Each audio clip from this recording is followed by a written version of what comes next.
Into the thicket of 2006 Yu-Gi-Oh!, the game made an attempt to change lanes from the GOAT-crowded metagame. From the late 2005 banlist, Reaper format, or historically known as Warrior Toolbox format, formed with the power gap left. It was at this point that the hand control strategy returned from 3 years prior, with the deadliest Warrior Toolbox decks and maniacal Monarch decks rising to the top of the competitive scene. As any format experiences, it only takes a single banlist to shift the power from one era to the next, and the April 2006 banlist was no exception. Reaper format was certainly an experimental one, as we'll soon see familiar cards returning once again to raise chaos through the dueling environment. Rightfully named, this is the Chaos Return format that covered the summer of '06 in an era that is reminiscent of the golden age of Yu-Gi-Oh!, which by this point in time wasn't far removed. Cook some popcorn, because we're about to take a look at a rather brief 5 months in the timeline of a children's card game that features a deck that haunted the OCG way back in the year 2000. And now, it's the TCG's turn. Let's just jump right into the ban list, which took place April 1st. Starting with the ban cards, Cyberjar, Dark Hole, Exchange of the Spirit, Last Turn, and Time Seal. Allowing duelists to play Dark Hole in one format proved that the card was just too powerful for its own good. The other cards make complete sense from a meta health standpoint. Newly limited is DD Assailant, Mask of Darkness, Treeborn Frog, Graceful Charity, Last Will, Level Limit Area B, Pot of Avarice, Drop Off, and Mirror Force. With Hold banned, Mirror Force placed itself back in that mass removal slot as the lesser of two evils. Assailant hurt the Warrior deck, while as Graceful was fine returning, seeing as graveyard play wasn't very big up to this point. Plus, the other hits made Charity less powerful. Treeborn makes sense when considering that it was seeing more and more play every event, and was one-sided advantage, the same reason Avarice was hit with the growing insurgence of Monarch decks. OCG Scare is to blame for the limiting status of Mask, Drop Off, and Level Limit. Semi-limited is Apprentice Magician, Magician of Faith, Reflect Bounder, Nobleman of Crossout, and Deck Devastation Virus. With Hole in the Hole, Faith lost power, but with Apprentice being able to search her out and Nobleman being a viable counter, Faith became safe for a comeback. Reflect and DDV were semi due to being inherently unhealthy for the environment. And now unlimited, Abyss Soldier and Book of Tayo. No Serpent really hurt the use of Abyss, with Tayo being safe since Exchange is officially banned. Now the chess pieces are set for one hot dueling summer. Leading in from the previous Shonen Jump Championship series into this new frontier was SJC Baltimore on April 8th that had a number of amusing decks. There was Magical Explosion FTK, Zombira Devastation, and even a Strike Ninja deck. This would also be the last sight of a pure Monarch deck for a while. What would truly kick off the incoming era would be caused by Shane Patel and his first place Chaos Return deck. We saw shades of this strategy in SJC LA with Paul Leviton's first place Bazoo Return deck. Combining the two big cards in Chaos Sorcerer and Return from the Different Dimension proved to be deadly synergy and opened many duelists' eyes to this emerging top tier strategy.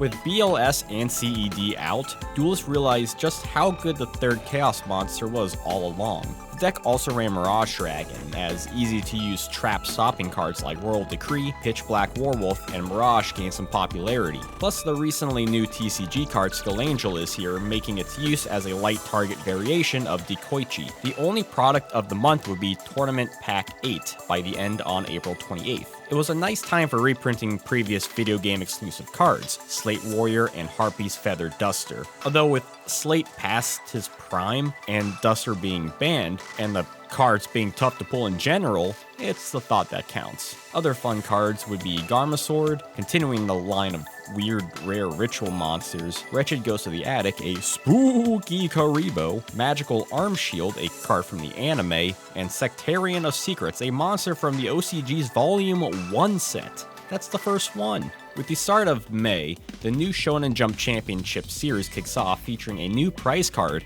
Shrink. Honey, I shrunk the game. A quick play spell that cuts a monster's attack in half until the end of the turn. It's the anti-Megamorph, the Megaless. What is this? A center for ants?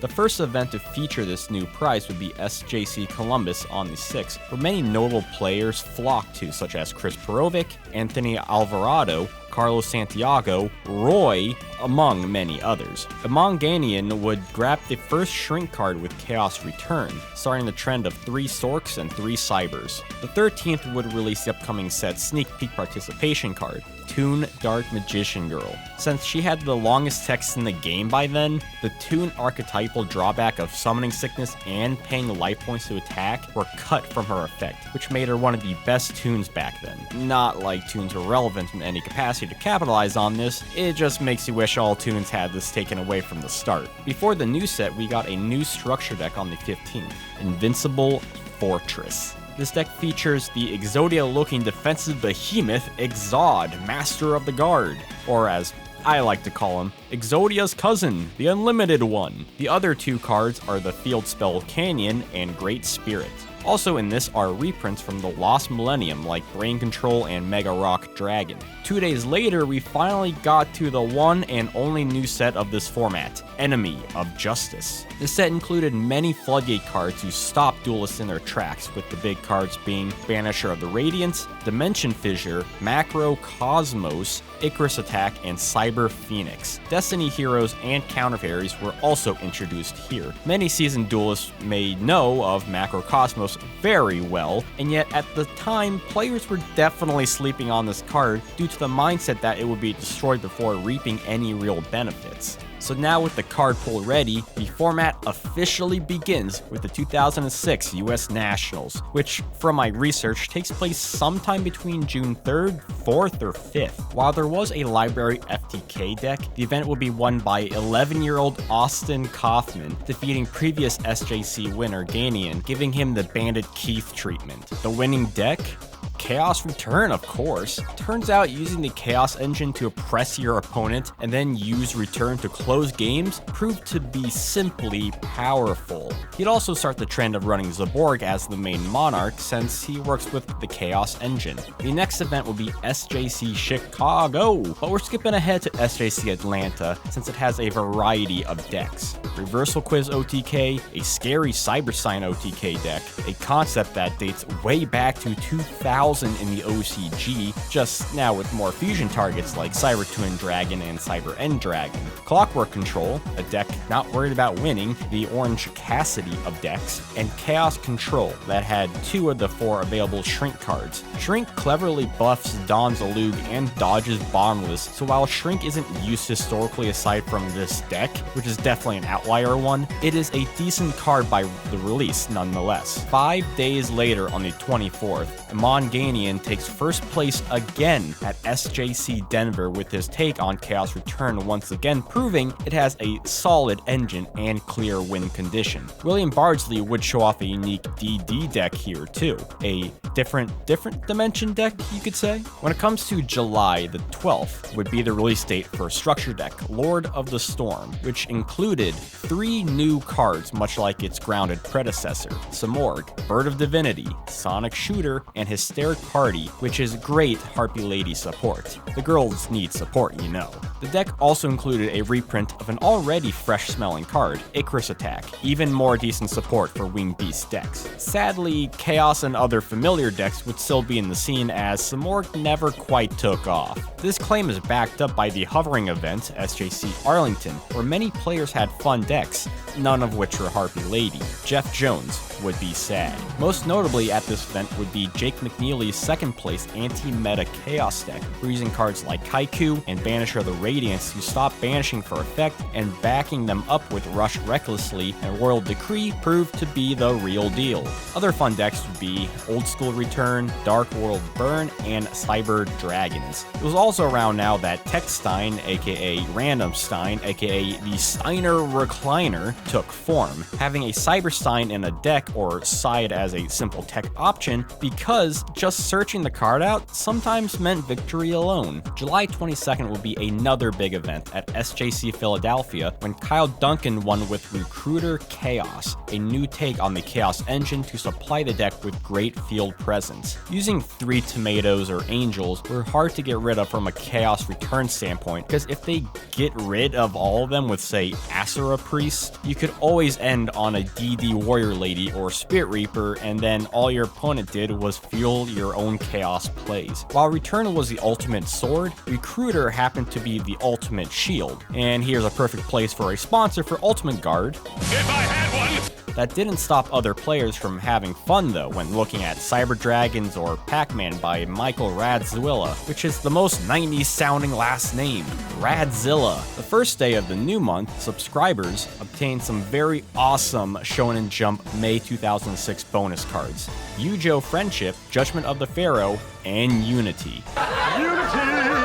Yugioh Friendship reads, offer your opponent a handshake. If they accept the handshake, each player's life points becomes yada yada yada. It's about the handshake. So yeah, your opponent better not have dirty hands. Unity is a bit funny when realizing that despite being in the image, Duke Devlin was never part of the scene in the show, and Judgment gets effects based off the other 2 cards in your graveyard with not half bad effect choices either.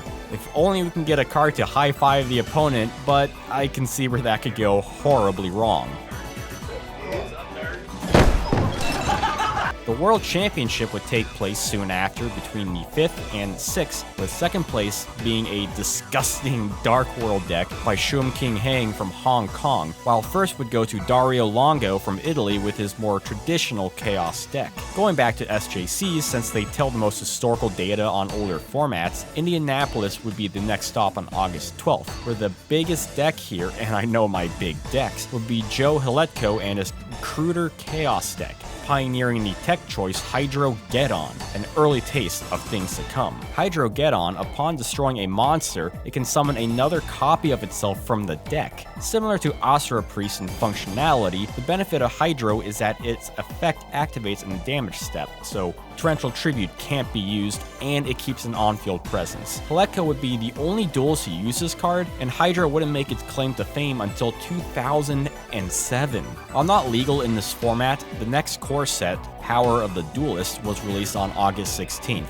Big cards here would be Future Fusion, Neospatian Aqua Dolphin, Saber Source, and Destiny Hero Dasher. Neospatians were neat because they introduced the contact fusion summoning mechanic, where you didn't need polymerization to fuse, just the monsters on the field. Something that should have been the standard for fusions going back to their inception. Sure, let Poly let you fuse from your hand, but make contact the thing to let me play more fusions, dang it. It still is a rather lesser used fusion method, tending to be saved for Neos fusions or gladiator beasts. Perhaps this was just the testing ground for an upcoming extra deck mechanic in a few years' time. The finale of this format would be at SJC Hamilton on August 26th, in an event that showed more love to the Stein OTK decks. Corey Fabish won with his, and it's not surprising why. His deck incorporated staple Chaos cards, with Stein already inherently adding pressure. He didn't need to fully commit to a gimmicky stall deck.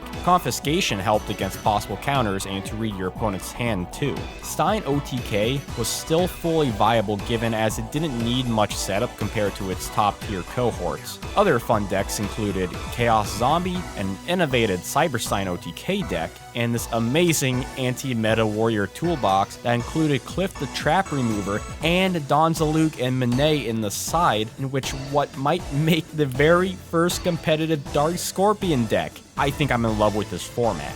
With the September ban list, Chaos Return format and the summer of 2006 came to a close. Chaos really did make a comeback with a slew of older cards once duelists realized what they already had was pretty good.